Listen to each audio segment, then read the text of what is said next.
viewers, I am Professor Dr. Iftikhar Ijaz, child specialist and paediatric nephrologist. आज हम एक अहम और कॉमन मौजू की तरफ पॉइंट आउट करना चाहेंगे जो कि बच्चों के अंदर कब्ज़ या कॉन्स्टिपेशन का प्रॉब्लम है। आप में से अक्सर मदर्स नोट करती होंगी कि ख़ास तौर पे जब बच्चे की एज 1, 2, 3, 4 साल होती है तो अमूमन ये बच्चे कब्ज़ का शिकार हो जाते हैं। आप सोचिए कि ऐसा क्यों होता है। पहली बात तो ये है कि आपको ये क्लियर होना चाहिए आप कब्ज़ किसको कह रहे हैं। कॉन्स्टिपेशन का मतलब ये है कि हफ्ते में कोई 3 दफ़ा से कम स्टूल पास कर रहे हैं बच्चा, जो कि हर बच्चे की वेरिएबल आदत है। बाज़ दफ़ा नॉर्मल बच्चे 2 से 3 बार स्टूल पास करते हैं एक दिन में, और बाज़ दफ़ा एक दिन छोड़ के एक करते हैं। लेकिन असल चीज़ ये है, जो इम्पोर्टेंट चीज़ आपने देखनी है कि स्टूल किस तरह के है। क्या नरम नॉर्मल स्टूल पास हो रहे हैं या ये बिल्कुल पैलेट्स की तरह या सख्त हार्ड सी चीज़ है जो कि बच्चे को ज़ोर लगाना पड़ रहा है और फिर वो पास करता है और उसकी वजह से अनकम्फर्टेबल हो जाता है। अगर ये सूरत हाल है तो ये यकीनन कॉन्स्टिपेशन है। अब हम उन अवामल की तरफ आते हैं कि बच्चों के अंदर कॉन्स्टिपेशन क्यों होती है। अगर हम बात करें कि जिसमें बड़ी आंत के कोई मसाइल हैं, ख़ास तौर पे नीचे वाले हिस्से के जो रेक्टम या एनल कैनाल का एरिया है, तो वो बहुत कम परसेंटेज है जिनमें कुछ पैदाइशी मसाइल हो सकते हैं। लेकिन सबसे कॉमन वजह फंक्शनल कॉन्स्टिपेशन है, जिसमें आपके डाइटरी फैक्टर्स बहुत ज़्यादा कंट्रीब्यूट करते हैं। अब ये फंक्शनल कॉन्स्टिपेशन होती क्यों है, इसमें आपने 3-4 चीज़ों के ऊपर ज़रूर ध्यान देना है। एक तो यह कि बच्चे का वाटर इनटेक कम हो, पानी की क्वांटिटी अच्छी ना पी रहा हो। नंबर 2, जो आजकल के दौर में ख़ास तौर पे बहुत ज़्यादा अहम हो गई है कि डाइट ठीक नहीं है। अब ठीक डाइट का मतलब क्या है कि बच्चा वो डाइट नहीं ले रहा जिसके अंदर अच्छा फाइबर कंटेंट है। अब वो कौन सी ग़िज़ाएँ हैं जिनमें फाइबर कंटेंट है, उसके अंदर फल और सब्जियां टॉप मोस्ट डाइट्स हैं। जिसके अंदर अगर हम फलों में बात करें तो आपकी एप्पल, नाशपाती, कीवी फ्रूट और बाकी जितने भी फ्रूट्स हैं, इनके अंदर अच्छा फाइबर कंटेंट मौजूद होता है। इसी तरह अगर हम सब्जियों की बात करते हैं तो ब्रोकली एट द टॉप बहुत अच्छा फाइबर कंटेंट है। इसके अलावा पालक, इसके अलावा गाजर, इसके अलावा कॉलीफ्लावर या गोभी और फिर बाकी तमाम सब्जियां। लेकिन ये जो 4 मैंने गिनवाई हैं, इनका fibre content is really really good. So पहले तो ये ख्याल करना है कि बच्चे को इन चीज़ों की आदत डाली जाए। फिर तीसरी चीज़ है कि जौ की रोटी, जौ का दलिया is best diet, no doubt about it.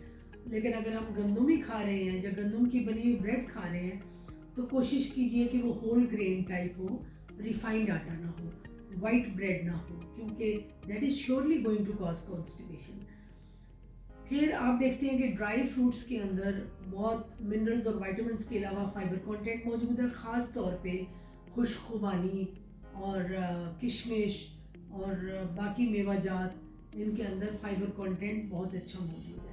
सो पानी का अच्छा इंटेक, सब्जियां, फल और बाकी अज्जा जिसके अंदर वाइट ब्रेड को अवॉइड करना और खुश्क मेवाजात इस्तेमाल करना, ये चीज़ें बहुत अहम हैं। इसके साथ साथ ये चीज़ बहुत ज़रूरी है कि आजकल के जो ट्रेंड है और बच्चे बहुत ज़्यादा they are very fond of junk foods, burgers, sandwiches, cola drinks, all kind of refined drinks and sugary juices, ये बिल्कुल भी अच्छे नहीं है। Please take care of this aspect और अपने बच्चों को कहें कि इसको अवॉइड करें। उनको शुरू से आदत ही ऐसी डालें कि अपनी उस फूड के ऊपर आए जो उनकी हेल्थ के लिए बहुत बेनिफिशियल है। फिर कुछ दवाइयाँ हैं ऑब्वियसली जो बच्चा किसी और वजह से ले रहा हो तो वो कॉज कर सकती है, लेकिन वो बहुत अहम फैक्टर नहीं है, ना ही हर बच्चा ऐसी मेडिकेशंस के ऊपर होता है। तो अगली चीज़ हम देखते हैं कि इसको हम अवॉइड कैसे कर सकते हैं। इसमें सबसे पहले माँ का, पेरेंट्स के रोल आता है। जब बच्चा वीनिंग फूड के ऊपर आता है, मीनिंग बाय कि जब बच्चा 4 से 6 माह का होता है तो उसको दूध के अलावा आप साथ बाकी चीज़ें इस्तेमाल कराना शुरू कर देते हैं, जो कि नीम ठोस ग़िज़ा और फिर ठोस ग़िज़ा के ऊपर है। सो ठोस ग़िज़ा में बैलेंस डाइट, जिसके अंदर फल, सब्जियां, गोश्त, दालें, पराठा, रोटी, एवरीथिंग शुड बी इंक्लूडेड। बहुत ज़्यादा दूध के ऊपर फोकस रखना वो कोई बहुत हेल्दी पैटर्न नहीं है, जो कि माँ को अक्सर मैंने कहते सुना है कि और दूध में कैसे इसका बढ़ाऊँ, ये दूध कम पीता है, आधा लीटर 1 लीटर, वो इससे भी ज़्यादा बढ़ाना चाहती है। तो ये ज़हन में रखिए कि उससे आयरन डेफिशिएंसी होगी, उससे कोई फ़ायदा नहीं होगा, अलबत्ता थोड़ा बहुत नुकसान का अंदेशा ज़रूर है। सो बैलेंस डाइट जिसमें ये सारे अज्जा शामिल हों वो आपने करना है। और फिर आपने बच्चे को आदत डालनी है کہ پانی کا انٹیک اچھا رکھیں۔ اس کے ساتھ ساتھ جو بہت ایک اہم اسپیکٹ ہے، آپ ٹریننگ کر رہے ہیں اس کی مورل اسپیکٹس کے اوپر، چیزوں کے اوپر پڑھا رہے ہیں، اس کے ساتھ یہ یاد رکھیے کہ جب بچے کی عمر کوئی 1.5 2 سال 1 سال 3 سال ویریبل ہے کہ مائیں کتنا پریفر کرتی ہے، کتنا جلدی ٹوائلٹ ٹرین بچوں کو کرتی ہیں اور پیمپر سے جان چھڑاتی ہیں، اس کے اندر ٹوائلٹ ٹریننگ کا کانسیپٹ بہت اسٹرانگ ہونا چاہیے۔ اپنے بچوں کو عادت ڈالیے کہ وہ ٹوائلٹ جائے، آرام سے بیٹھے اور تھوڑا ٹائم لگا کے، اور خاص طور پہ مارننگ میں آفٹر بریک فاسٹ یا بیفور بریک فاسٹ تھوڑا ٹائم لگائے اور اس وقت عادت ڈالے کہ اسی وقت ہی وہ اسٹول پاس کرے۔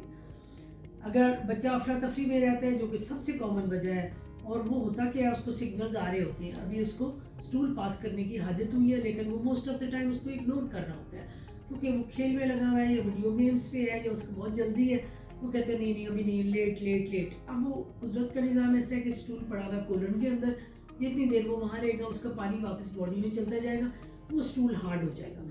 اب وہ ہارڈ اسٹول جب بچہ پش کرنے کی کوشش کرے گا تو عموماً نیچے اینل کینال میں ایک ٹیئر آ جائے گا جس کو اینل فشن بولتے ہیں، وہ بڑی پینفل کنڈیشن ہوتی ہے، بچے کو درد ہوگا۔ اب بچہ بتا نہیں سکے گا لیکن لامحالہ اگلی بار وہ کوشش کرے گا کہ میں اوائڈ کروں، میں اسٹول ہی پاس نہ کروں، کیونکہ یہ تو بڑا تکلیف دہ عمل ہے، وہ اور سخت ہوتا جائے گا، and so on and so forth, یہ مسئلہ بڑھتا چلا جائے گا۔ سو آپ نے ان کو عادت ڈالنی ہے، خاص طور پہ کھانے کے بعد وہ تھوڑا ٹائم ٹوائلٹ میں ضرور لگائیں اور آرام سے بیٹھ کے تسلی سے اپنی پوٹی کریں۔ اور یہ یاد رکھیے کہ اگر یہ خدا نخواستہ کرونک مسئلہ بن جاتا ہے اور کانسٹیپیشن مسلسل رہتی ہے بچے کو، تو اس کے ساتھ اور بھی ایسوسیٹڈ بڑے پرابلم ہیں، جن میں یورینری ٹریکٹ کی انفیکشن، مثانے کے اوپر دباؤ اور بہت سارے مسئلے کھڑے ہو جاتے ہیں۔ سو اس کو اوائڈ کرنا ہے۔ اس کے علاوہ جو علامتیں آپ کو نظر آئیں گی جو بچہ کانسٹیپیٹڈ ہوگا، ایک تو اس کا پیٹ پھولا پھولا، خاص طور پہ کھانا کھا کے جلدی اس کی بھوک ختم ہو جائے گی، زیادہ اچھا کھانا نہیں کھا سکے گا، اس کی بھوک اچھی نہیں رہے گی، اس کو پیٹ اپنا پھولا ہوا محسوس ہوگا، اور بعض دفعہ پیرنٹس کو بھی محسوس ہوگا کہ پیٹ پھولا پھولا ہے۔ کچھ بچوں کو پیٹ میں درد شروع ہو جاتا ہے اور جیسے وہ پخانہ کر لیتے ہیں وہ درد ان کا بہتر ہو جاتا ہے، اور اس کے ساتھ آپ دیکھیں گے بچہ اریٹیبل ہے، اس کی بیہیویئر پرابلم سٹارٹ ہو جائیں گے۔ سو اس سے آپ کو اندازہ ہو گیا کہ یہ کتنا اہم ہے کہ ٹائملی مینر میں آپ اس کو ٹرین کریں، آپ کانسٹیپیشن کو اوائڈ کریں، آپ اس کی ڈائٹ اچھی رکھیں تاکہ وہ ایک بالکل نارمل اڈلٹ بنے، اس کی غذائی اجزاء بھی پورے ہوں اور اس کی صحت بھی ٹھیک رہے۔ ٹھیک ہے، تھینک یو ویری مچ۔ اور اگر آپ کو کوئی کوشچن ہو، کوئی کوئری ہو، آپ ہم سے پوچھ سکتے ہیں۔